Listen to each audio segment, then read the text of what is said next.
So 99% of people will tell me they know what to do. They follow this person or that person online. They eat very healthy. So they don't understand why they're not losing weight. They know all about nutrition, etc., etc. And honestly, I believe them.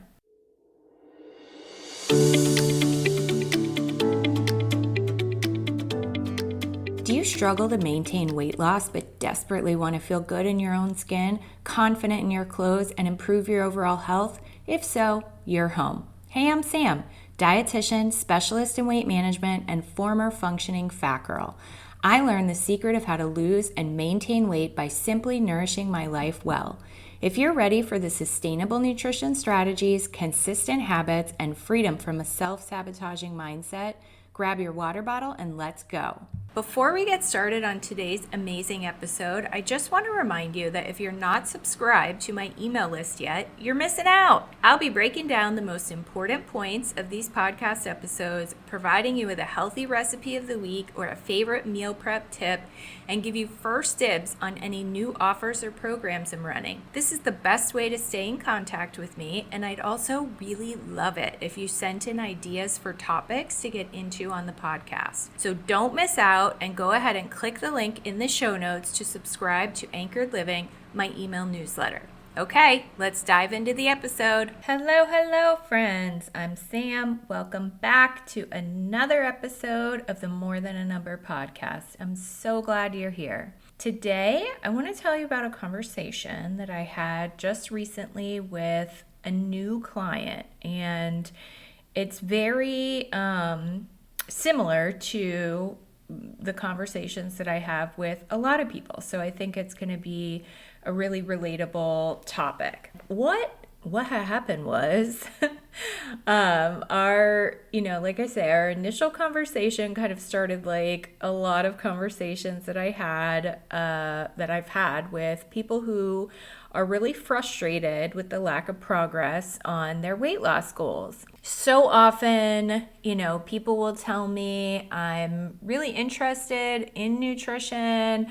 I follow this person on social media or that person, and I eat really healthy, and I just can't seem to lose any weight. So with this particular client, I asked her to paint me a picture of a typical day of intake for her. So essentially, I wanted her to walk me through the what and the how of what she typically eats. And of course, I know not every day is the same, so this process can be really annoying for some people because they feel like they eat different things all the time and it's hard for them to give me a typical day. But really, when we hone in on it, I am able to get a good understanding of their intake if we can really just go over how their day flows and the types of things that they're eating throughout the day. So anyways, for a lot of people, this can be a really challenging task. And I find that the other aspect of this is that people get very, very defensive without even realizing it. So, when I ask them to walk me through their day, they'll spend 30 minutes telling me their whole life story and justifying why they have what they have versus just telling me what they're eating.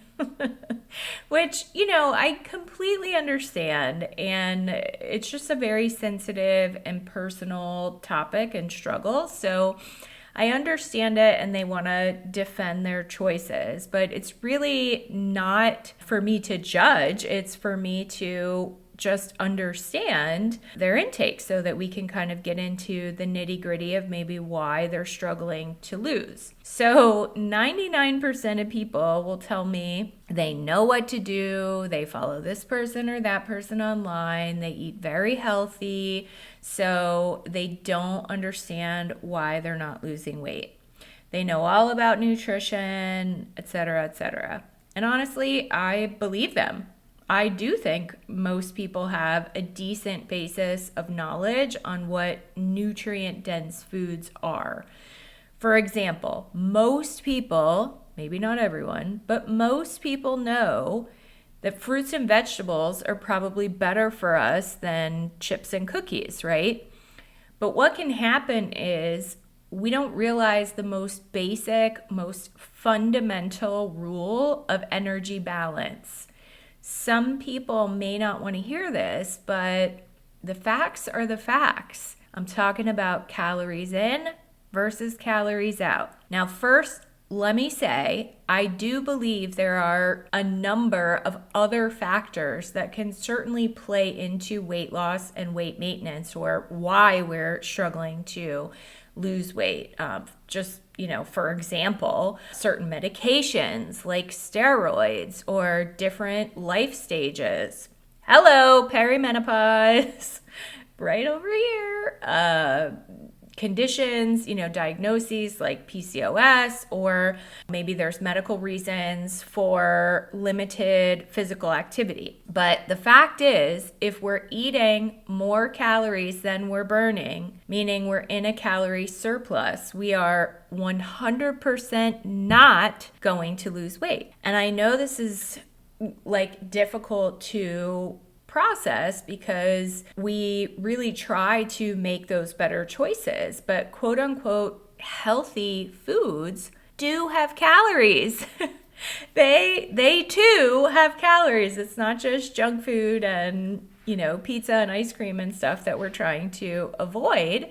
There are plenty of very healthy, nutritious foods that they all have calories, but there are plenty of them that have actually a lot of calories. So when I hear, I've tried everything, I eat very healthy, but the scale doesn't move, I believe you. I believe you eat healthy. But I will say that it is still possible you may be consuming healthy food in a surplus and therefore not able to lose weight. So what are the most common foods that have that kind of health halo around them, but can be knocking you out of a calorie deficit? The first thing that comes to mind are our quote unquote healthy fats, like avocado, nuts and seeds, olive oil. They are indeed healthy food. They have a lot of health benefits. And, most people, and this is a very general, of course, conversation, there are certainly reasons or certain people that maybe shouldn't have these foods, but for the most part, generally speaking, we should include them in a healthy, balanced diet. However, the macronutrient fat holds more than double the amount of calories compared to the other macronutrients, i.e. protein and carbohydrates. So a little bit goes a long way with them. And in particular, I see a lot in the way of nuts and seeds and even avocados. Like our good Haas avocados have upwards of 400 calories in one avocado. I mean, if I could, I would be eating an entire avocado with every meal and snack because they're so delicious and I love them so much. But that would rack up a lot of calories, even though the avocado is very nutritious. Does that make sense? The same with nuts and seeds. I see it all the time where clients will tell me that, oh no, I don't eat junk food. I don't snack on chips or pretzels or any of those things.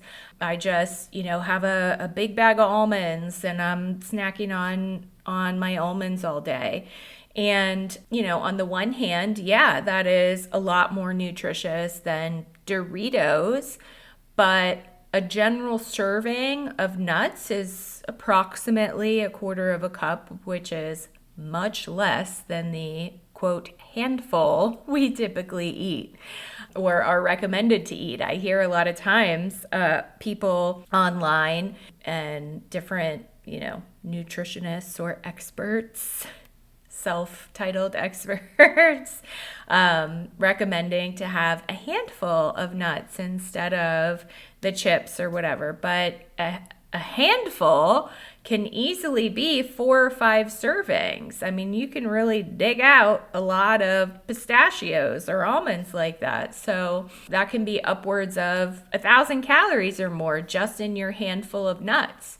And if your maintenance calorie range is 1,500 to 1,800 calories a day, 1,000 calories just from nuts is likely going to put you way over where you need to be. Now, I don't want to overwhelm you by getting too far in the weeds with calories and macros.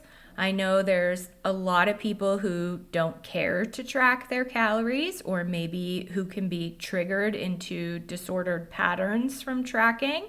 And I hear that completely. But you do need to have a basic understanding of that fundamental calories in versus calories out balance. Unless you do have a history of disordered eating patterns and thinking about calories is a trigger for that, I do personally think tracking is a great practice to do, at least for a few weeks, to truly see how structure and preparation and portion sizes and balance all matter. Sometimes I will calculate a client's calorie needs for healthy weight loss, and when I tell them, they're like, "Oh my gosh, that's too much. I can't eat all that, and I know I can't lose weight eating that many calories."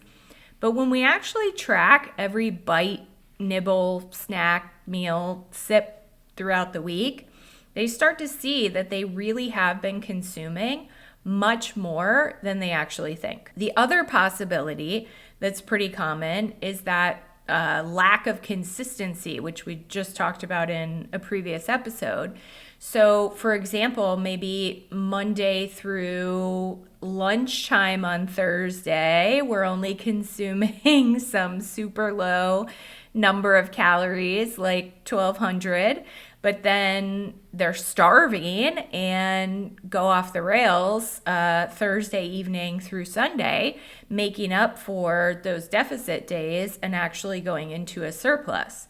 So they either just stay stagnant and don't lose or gain, or they can just be slowly gaining versus losing. Can you relate? Is any of that making any sense? So since we're not actually in a one-on-one session here, and I am talking to however many people I'm talking to, hopefully it's not just my dad, though I hope he's learning something too.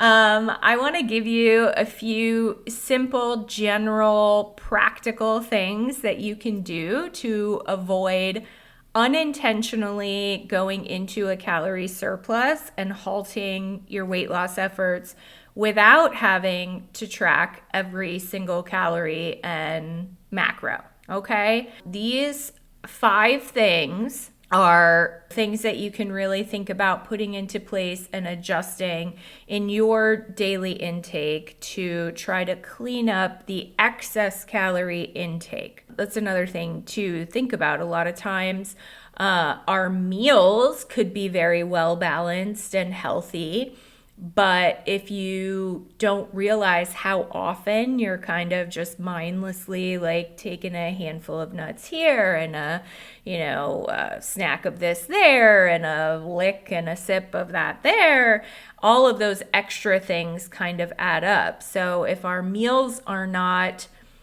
well played, if we're not like playing the game of balancing well in the way that we're eating, to kind of keep ourselves from getting extra hungry or snacky in between our meals, then that can be promoting that. So the first thing I would say is to increase your lean proteins at your meals.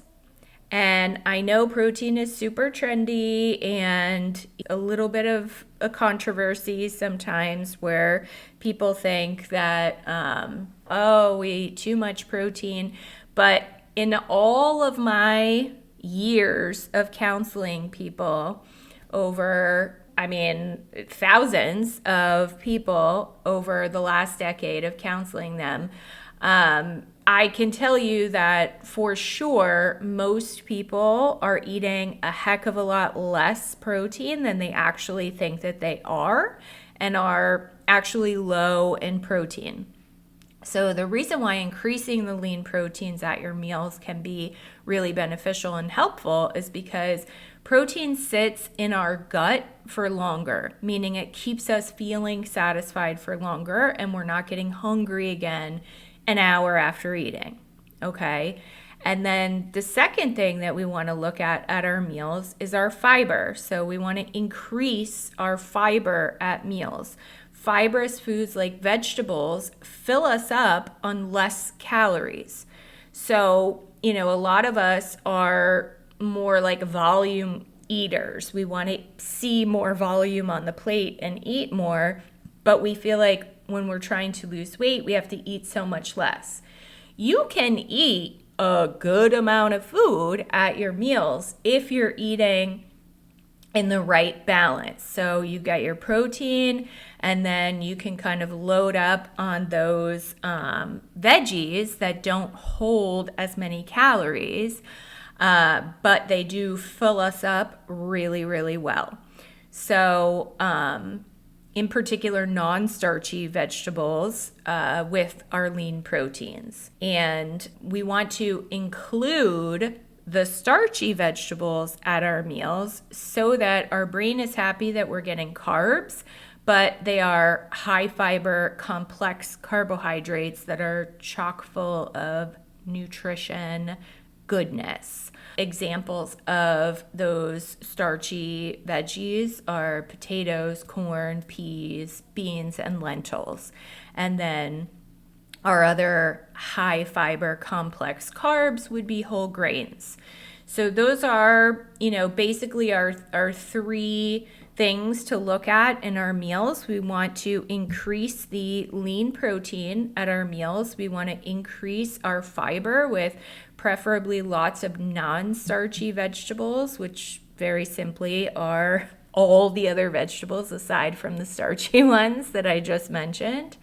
And then you want to include a good high fiber complex carb like starchy veggies like potatoes or whatever, or a quinoa at your meals, because your brain's happy that you're getting them, but they are filled with good vitamins and minerals and more fiber to kind of fill you up and make you happy. And then if there's anything that you want to make a point to actually measure out or portion out, it's our fats. So I kind of look at the fat as being more like a condiment. So it's sort of just like, it's not a star player or a star actor in your meal. It's just kind of making it taste a little bit better. So for example, if you have a salad and you want to put a portion of some walnuts on there, or if you are having an omelet for breakfast and you want to have half of an avocado as part of your breakfast, then great. But it's not like the star of the show. So you want to make sure that you are really portioning out that fat component. Of course, we're talking about the good fats, so it's not that you can't have nuts, but you want to include them with the meal as kind of just like a supporting factor. Cheese is another one that I think of, like, if you have an omelet and you want to put a little bit of cheese on there, it's yes, people always say, like, but cheese has protein. Yes, it has protein, but it's more of a fat. So it's making your omelet taste yummy, but you don't want to make it such a prominent figure in that meal, because then that's going to add a lot of extra calories. So you want to keep that to a serving of in that meal. Okay, so in the example of a snack, instead of just digging into the pistachios or the almonds and mindlessly munching on them, you want to portion that out. And let's say you're having a Greek yogurt with some berries, and then you can, sprinkle a little bit of nuts on that. So you're still having the nuts, you're still getting the benefit from it, but you're not going to way overdo it and take in too many calories. And it makes that snack more filling, more exciting, and less calories overall than if you're just digging in handfuls of nuts. Makes sense? Okay. And then the fifth thing, the bonus to it all, is the order in which you're consuming your meals. It can be a real game changer. So I know there are many people who recommend eating your vegetables first, and I totally understand the logic behind that. However, I actually encourage people and myself to eat their protein portion first at meals, then the veggies, and then the complex carbs last. And I'm going to tell you why. In my decade-long experience working with thousands of people struggling to lose and maintain weight, like I said before, the vast majority of them think they're getting in plenty of protein, but they're actually low in their overall protein intake. So by eating the veggies first, I understand that the logic behind it is to fill up on the fiber and then not eat as much of everything else, thereby taking in less calories. But if we end up not getting enough protein, then that can put us at risk for losing lean body mass, among many other undesirable things like hair loss, lack of energy, etc., etc. So I actually encourage my clients, and it's the way that I set myself up to eat, to, when you're eating your meals, to eat the protein first. I call it the PVC plate method. So protein, veg, and carb. We want to eat that protein first so that we know that we're getting the protein in, and then load up on the veggies that are going to fill us up on less calories. And then our smallest portion would be those complex carbs.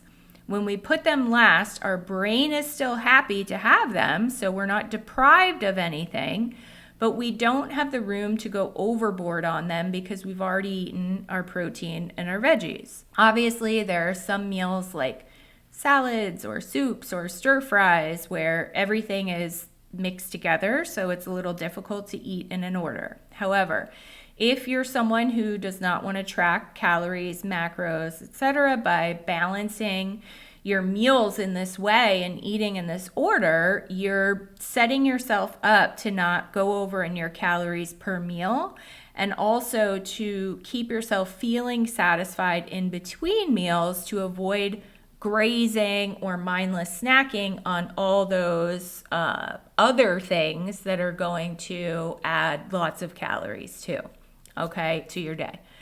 So to reel it all back in, if you can't figure out why you're unable to lose or maintain weight because you believe you're eating a super healthy diet, it could just be as simple as an unintentional calorie surplus. And the simple solution to that surplus could just be adjusting your meals to include more lean protein and fiber, stop restricting complex carbs, portion out your healthy fats, and then eat in that PVC plate method. Protein, then veg, then carb. Sound good? Okay. I pray this was helpful for you, and as always, I would love to hear from you. So shoot me an email and let me know if you tried the PVC plate method. sam@theanchorednutrition.com. The link to my email is in the show notes. God bless you all. Have a beautiful, beautiful day.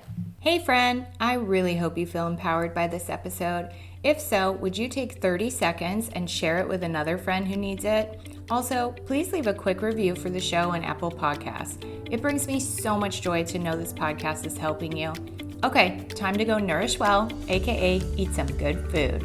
I'll meet you back here next time for another episode. I love you and God loves you. Have a beautiful day.